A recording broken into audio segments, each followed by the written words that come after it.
Hey everybody, I'm Joshua Orro, the Mustang Prince, and welcome to Mustang Prince Oral Reports. Well, folks, as you can see, my Mustang ears and my tail have finally grown in. At about time, too, since I found out my passion for horses during my high school age and received my title back in 2008 thanks to my friends at Musical Theater Village. Not to mention the fact that I was born the year of the horse back in 1990. Anyway, today it's time once again to talk about the legendary classical cartoon cat and mouse duo, Tom and Jerry.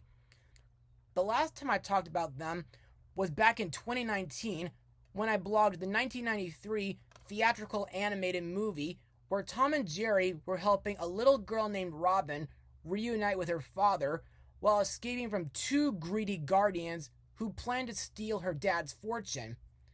Now, despite its numerous flaws, this film is still a guilty pleasure for me, even though it doesn't really hold a candle to the classical cartoon series created by Hanna-Barbera.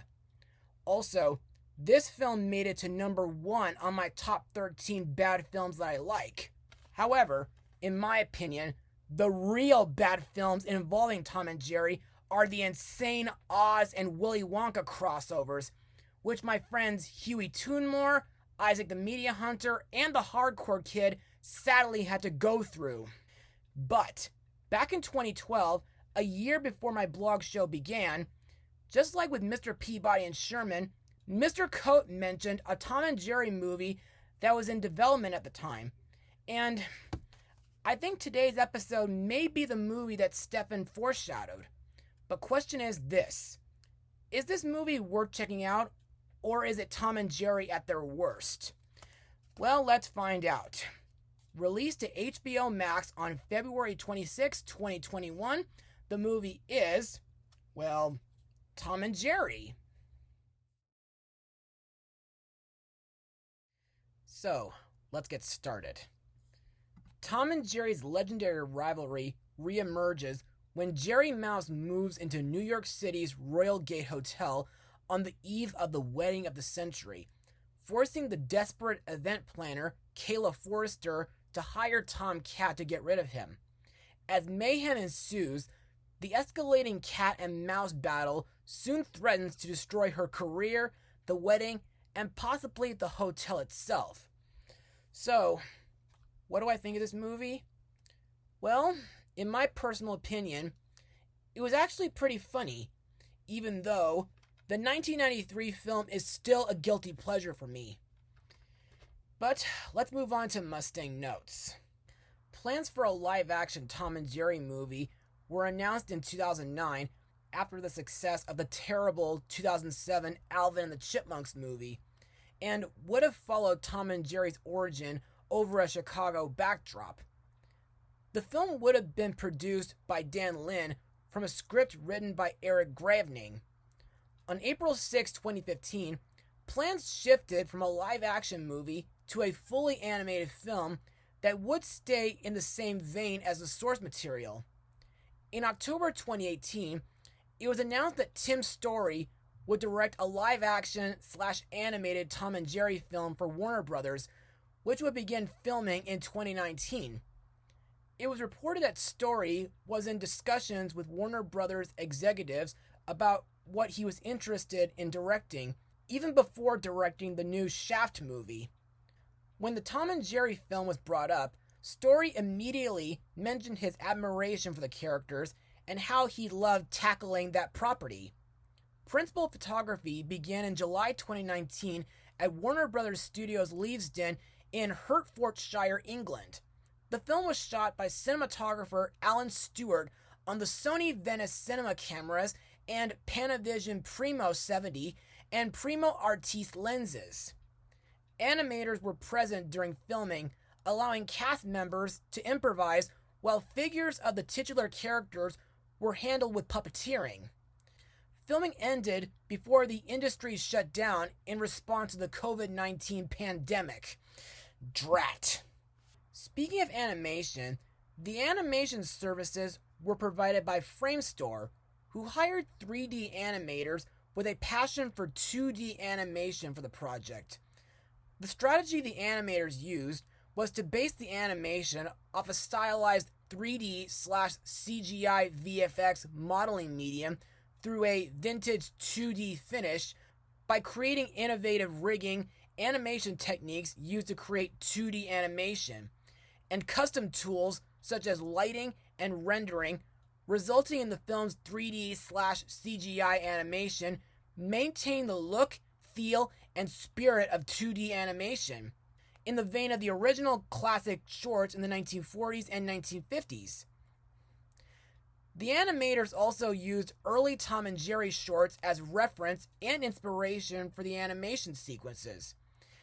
Work on the animation was done remotely during the pandemic, with the filmmakers doing creative exploration on certain shots and finalizing material through production groups. Now, firstly, I like that this movie is mainly set in New York City, which makes me think back to my last visit there back in summer 2016. Also, this city makes me hyped to return to Annie with my musical Theater Village friends this June. More about that in a future episode. Also, I think the Royal Gate Hotel is a fancy looking place, and I think the Art Deco architecture is very beautiful. Also, this hotel feels like a mix of the legendary Waldorf Astoria, the historical Plaza Hotel, and the famous Madison Belmont building. Plus, I really like the interaction between the live action and animated animals. Speaking of which, I think the CGI animation on Tom and Jerry is pretty good. Not only do they look like their classical cartoon style, but it kind of makes me think of Rocky and Bullwinkle during their 2000 live-action movie. As for the other animals, I think they look pretty good too, especially with characters like Spike, Butch, Toodles Galore, Droopy, and Goldie the Goldfish having an appearance in this movie. But at the same time, a few other animals can be a bit distracting in my eyes.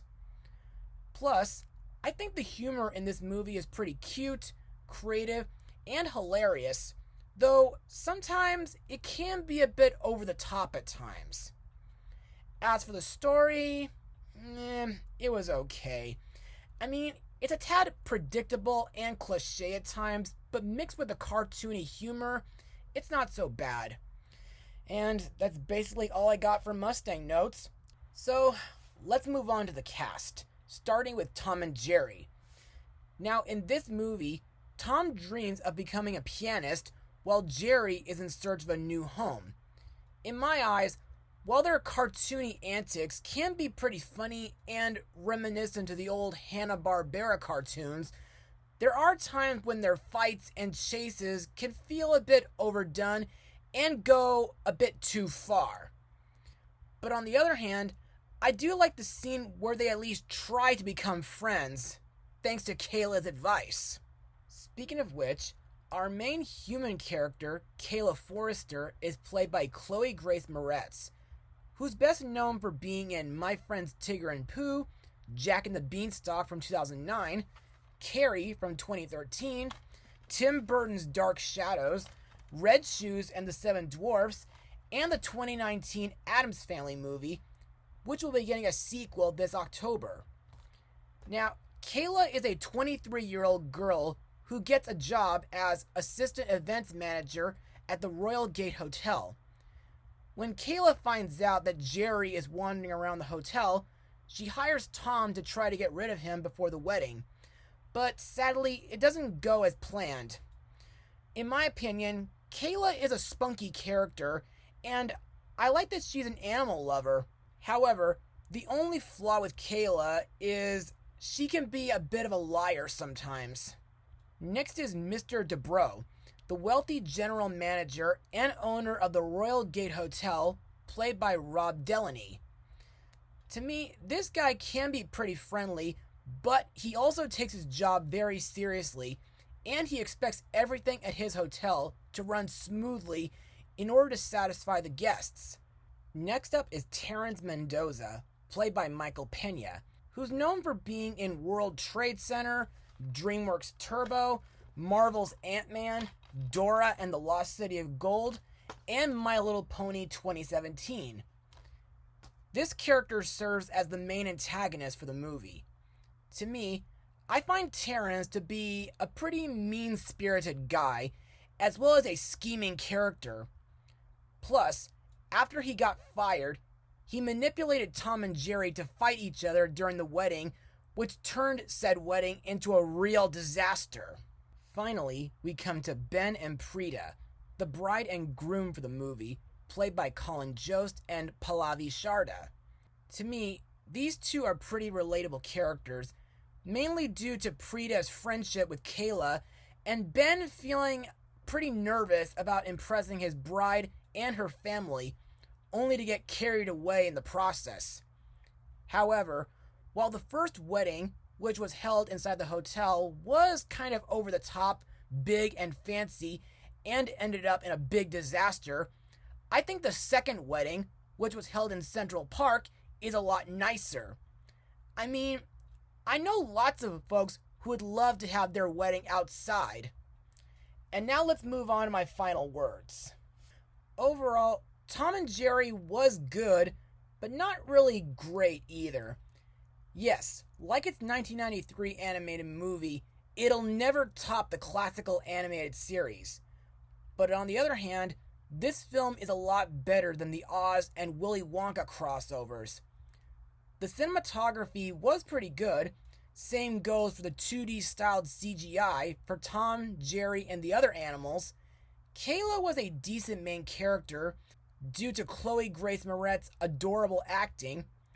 A few of the other live-action actors did a nice job, and the comedy is sometimes cute, funny, and creative, and the musical score by Christopher Lornetz is excellent. Sadly, this is not a movie that I would recommend for all audiences, but if you're into Tom and Jerry, or if you have kids, give it a watch. I give this film a 71% out of 100. Well, that's all for now. Be sure to join me next time, because we'll be going on a spring cruise with the Equestria Girls. Mustang Power.